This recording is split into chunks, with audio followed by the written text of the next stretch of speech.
ஊமத்தங்காய், ஊமத்த இலைச் சாறு, பல்லி, பல்லி முட்டை, பாதரசம் போன்றவற்றால் செய்யப்படும் மருந்தீட்டுகளால் பலவிதமான துன்பம் ஏற்படும். இவ்வாறான ஈட்டு மருந்து முறைகளால் கைகால் முடங்குதல், பலவித வயிற்று உபாதைகள், பைத்தியம் என்பன ஏற்படுவதற்கு நிறையவே வாய்ப்பு இருக்கிறது. இதனை இல்லாமல் செய்வதற்கு நான் சொல்லும் இப்பரிகார முறையை பயன்படுத்துங்கள். எந்த ஒரு மந்திர பிரயோகமும் இல்லாமல் இம்முறையை நீங்கள் பயன்படுத்தி உங்கள் ஈட்டு மருந்தை இல்லாது செய்யுங்கள்.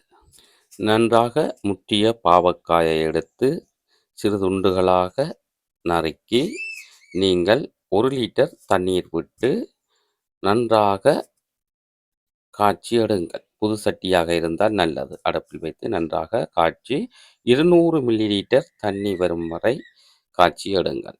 பிறகு அதை வடித்து அத்தோடு விளக்கெண்ணெய் விட்டு அந்நீரை முழுமையாக அருந்துங்கள். வயிற்றாலை 5 தரம் போக வேண்டும்.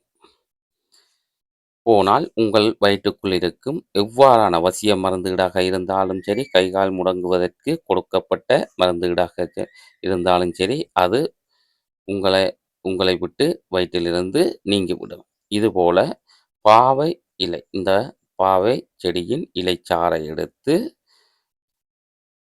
நன்றான நல்ல புது பசும்பாலில் இட்டு நீங்கள் அப்படியே பச்சை பசும்பாலாக இருக்க வேண்டும்.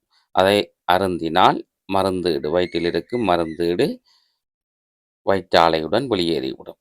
இதற்கு நீங்கள் ஒரு 5 முறை வயிற்றாலை போக வேண்டும். அதன் பிறகு நீங்கள் பழப்புளியை கரைத்து குடித்தால் வயிற்றாலை நின்றுவிடும். சிறந்த முறை. மருந்தீடை நீக்குவதற்கு எவ்வளவு நாளான மருந்தீடாக இருந்தாலும் நீங்கிவிடும். சிறப்பாக நீங்கள் பயன்படுத்தலாம். இது எமது கைகண்ட முறை. நாங்கள் பயன்படுத்தி வெற்றி கண்ட முறை. நீங்களும் பயன்படுத்தி வெற்றி பெறுங்கள். சுகமாக வாழுங்கள்.